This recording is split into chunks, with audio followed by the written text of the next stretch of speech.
Hi, my name is Aaron Green. I'm a software engineer. I will be covering a Golang sample project I've been writing to expand my learning on Golang. If you can visit my GitHub account at github.com/Pashonic, Pashonic. If you go there and click on repos, you can go to this project I'm working on, Golang practice samples, and it contains multiple samples or Golang projects that cover different topics. So like the first two I wrote were fairly simple, basic flow control, and then version 2 was like function methods and like adding unit tests. And then this is also is just showing me expanding my skill sets, my approach. Also, I can, if I forget about something, I can quickly reference something I already written, rather than and because I wrote it, it's probably easier for me to pick up on quicker. Um, but this video is going to be covering the third project here called Cribbage Stat. Cribbage Stat is related to the card game Cribbage, and I actually wrote what I wrote here before in Python. If we go to my project repos, Cribbage Stat, I actually wrote it about 10 years ago. And essentially what it does is it simulates the first portion of the game Cribbage, which is called the deal section, where you deal everyone 6 cards and you discard 2 cards. You try to keep 4 of your best cards, and then you cut a card, you add that cut card to your hand, and then you add up the score for those 5 cards. And that's essentially what this is doing over and over, and calculating what scoring mechanism occurs the most. So like 15 score, 40%, run score, 23%. And I'll go over each component of these scoring mechanisms for cribbage. So this is the main.go for the Go version of this implementation. Essentially, you can see here, this is the base logic, but the main.go for this is just to run what I did most of my work on, which was cribbage. This is just kind of a test or a demo of the cribbage package that I wrote using multi-threading here. But essentially in this section here, all I'm calling is this dealer simulation. So I get a deck, I get 6 cards from that deck, I get 4 of the best cards that result in the highest score. I deal additional card from the deck, add it, and I add my scores up. And those will do this however many times I input here, and I get the sum back from each scoring mechanism, and I divide how many rungs, and I calculate the average, the amount of points here. You can see the amount of points I get and for each scoring mechanism, and so forth. So that's how it works. So let's go over the cribbage.go file here. So we have create deck. It creates a deck. Excuse me.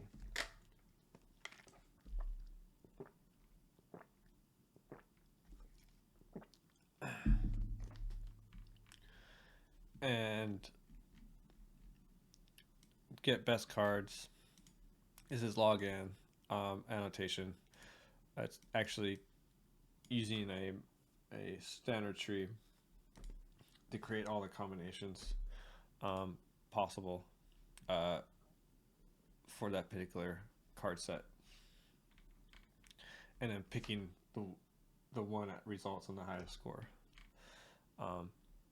We have deal, that just deals the cards, and then a lot of my work had to do with this the get 15 score. This is where I spent most of my time. I didn't want to use n squared annotation or n squared complexity. I wanted to use log n. It uses a standard tree implementation. So I have a website on how it works here. Let me get it.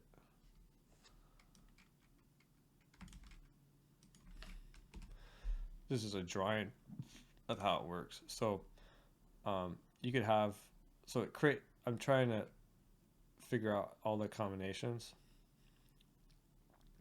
and that add up to 15. So like these two numbers could add up to 15, or you could have three numbers that add up to 15, or four numbers, or five numbers. And the idea is you want to add those all. Once, if they add to 15, they return 1, and the sum gets all put up when the recursive comes back. It sums it all up, and I times it by 2 because I'm counting the 15s, and I times it by 2 because you get 2 points for each 15, right? Okay, let's go back here. So I'm fairly proud of that implementation there. And then we have get pair. So in Cribbage, you can, if there's a 2 of a kind, that's 2 points. 4 of a kind, or 3 of a kind is 6 points. 4 of a kind is 12. And how I implemented this is I create a simple map. So this would represent a rank, and then all of it's being initialized as 0. So if I run into the first one, I set it to 2. I don't add anything yet. Well, I do add 0. And then the next time I run into it, I add 2. So that's 2 points.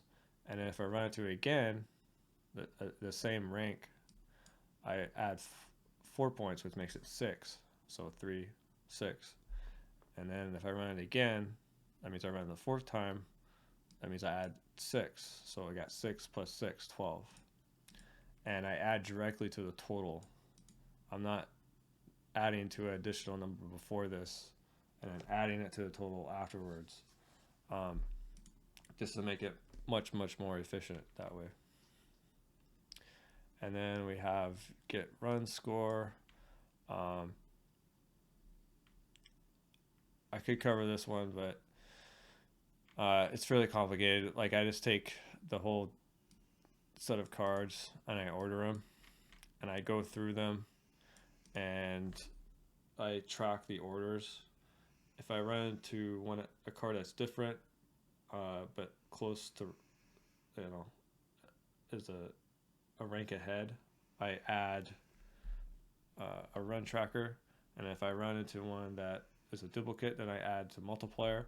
And when I get to the end of the run, it's the run plus the multiplier, or times the multiplier, and that's how you get the score of the run. And there's other functionality here. So get flush, I won't cover. Get knob, those are fairly simple functions. But again, most of the work is in this cribbage.go file. This is where I did most of my work. And the main.go is just kind of a demo of that cribbage .go package. So if I go ahead and I want bash, dude. Give me bash. Okay. So right now I have it set to 10,000. Let's do 1,000,000 with one thread and see the output. So we're actually going to run this guy.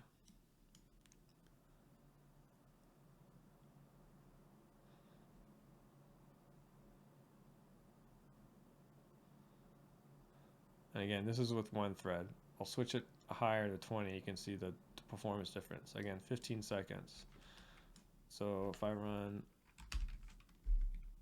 for 1 million samples on 20 threads, so again, this was 15 seconds.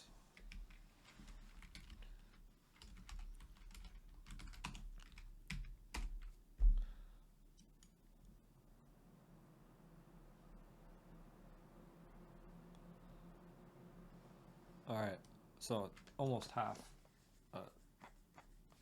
twice speed with 20 threads. So that's cool. So if I were to run 100,000 in my Python version with one thread, because that didn't have multi-threading, it would take 22 seconds. But with this implementation, it takes 1.5. With more than one thread, 20 threads, it's below a second. And in Python, this would take 22 seconds. So it's nearly 30 times faster. That has to do with the much better complexity or algorithmic efficiency. Also has to do with not using strings to track ranks and suits. So we're not using string compares over and over again. We're comparing numbers instead, and that makes it way more efficient. Anytime you have a fixed set of values you have to select from, you want to use numbers to identify those in the background, and not strings for performance reason. So that's how I did that. So I can also show. So I actually have unit tests as well implemented for each one. I also have performance tests. I'll run that really quick here. Let's see.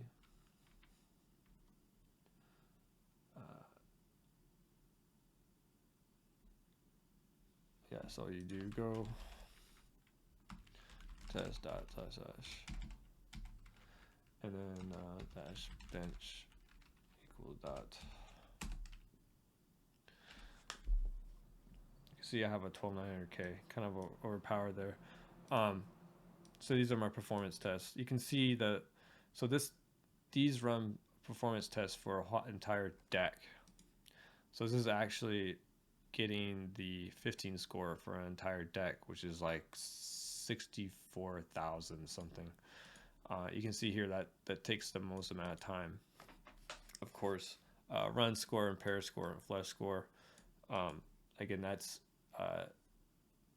n level complexity, so those are a lot quicker. I don't bother doing performance tests on other things. So yeah, that's the performance test, and then we have unit tests too. I actually found a lot of issues writing these unit tests, which kind of shows you writing unit tests early is really good. Kind of checks your head on what your active implementation. So that's my Cribbage diagram. Again, you can go to my GitHub account at Peshonic, github.com/Peshonic. I have other code samples that were written a long time ago. I plan on adding more and more recently. And so yeah, thank you for watching, and hopefully you learned a lot. And yeah, thank you.